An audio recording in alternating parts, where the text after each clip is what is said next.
Salam, selamat pagi. Hari ini Rabu 5 Agustus tahun 2026. Bacaan Alkitab terdapat pada 1 Korintus pasal 10 ayat 23 sampai 31 dan yang kedua Yohanes pasal 8 ayat 12 sampai 20. Ayat nats terdapat pada Hakim-Hakim 6 ayat 13 berbunyi, jawab Gideon kepadanya, "Ah Tuanku, jika Tuhan menyertai kami, mengapa semuanya ini menimpa kami?"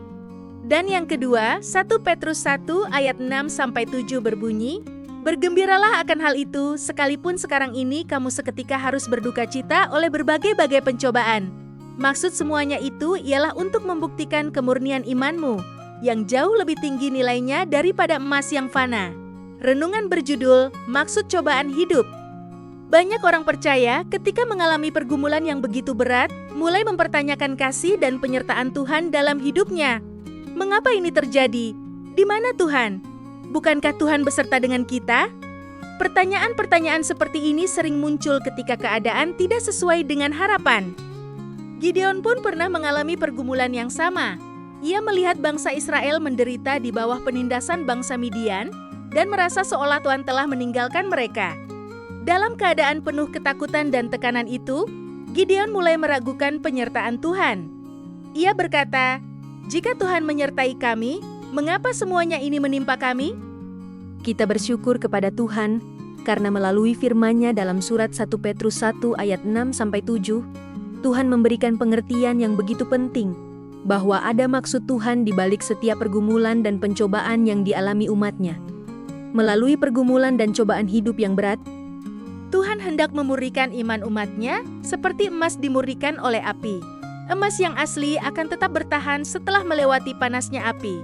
Demikian juga iman yang sungguh-sungguh kepada Tuhan akan semakin kuat setelah melewati berbagai ujian kehidupan. Tuhan memiliki maksud di dalam setiap pencobaan dan pergumulan berat yang saudara alami, baik secara pribadi maupun dalam keluarga.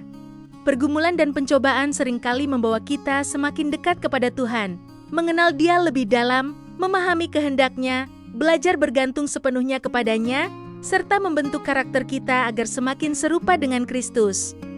Terkadang Tuhan tidak langsung mengubah situasi sulit yang kita hadapi, tetapi Ia terlebih dahulu mengubah sikap hati kita. Tuhan tidak pernah bekerja tanpa tujuan.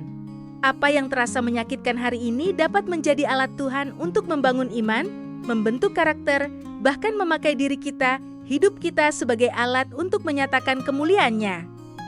Karena itu, jangan menyerah ketika menghadapi cobaan hidup. Ketahuilah, Tuhan memberikan kekuatan untuk menghadapi cobaan hidup kita, dan tetaplah percaya bahwa Tuhan mempunyai maksud yang indah di balik setiap pergumulan. Doa, Tuhan, tolong kami untuk tetap percaya bahwa Engkau mempunyai maksud yang baik dalam cobaan hidup yang kami alami. Murnikan iman kami. Dalam nama Yesus kami berdoa. Amin. Ditulis oleh Pendeta Paulina Jasri Danggo. Salam bumi bersukacita dalam damai sejahtera. Terima kasih.